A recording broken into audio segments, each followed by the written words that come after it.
विषमे समुपस्थितम् अनार्यजुष्टमस्वर्ग्यम् अकीर्तिकरमर्जुन। अर्थ है, भगवान श्री कृष्ण ने कहा, मेरे प्रिय अर्जुन, इस संकट की घड़ी में यह विमोह कैसे उत्पन्न हुआ? यह सम्मानीय लोगों के लिए उपयुक्त नहीं है। इससे उच्च लोकों की प्राप्ति नहीं होती है। तात्पर्य है, हमारे पवित्र ग्रंथों में आर्य शब्द का प्रयोग किसी भी संप्रदाय या जाति समूह के लिए नहीं किया गया है। मनुस्मृति में आर्य शब्द की परिभाषा एक प्रतिष्ठित और सभ्य मानव के रूप में दी गई है। आर्यन भद्र पुरुष जैसे आदर्श सार्वभौम कल्याण की भावना की ओर संकेत करता है। वैदिक धर्म ग्रंथों का उद्देश्य मानव को सभी प्रकार से श्रेष्ठ आर्य बनाने का उपदेश देना है। श्री कृष्ण अर्जुन की वर्तमान मानसिक स्थिति को इन आदर्शों के विपरीत दर्शाया गया है और इसीलिए उनकी व्याकुलता को ध्यान में रखा गया है।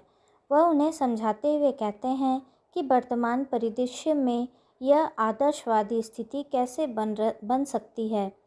भगवत या भगवान की दिव्य वाणी वास्तविक रूप से उद्धन से आरंभ होती है, क्योंकि श्री कृष्ण जो अभी तक शांत थे अब इस श्लोक से उद्बोधन करते हैं।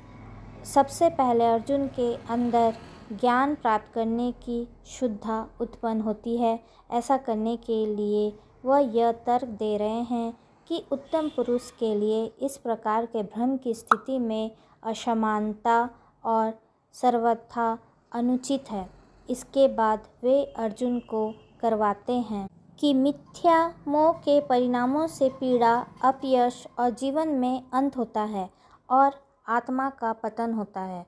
भगवान श्री कृष्ण अर्जुन को सूर्योदय के बजाय उनकी वर्तमान मनोदशा को देखते हुए और अधिक व्याकुल करना चाहते हैं।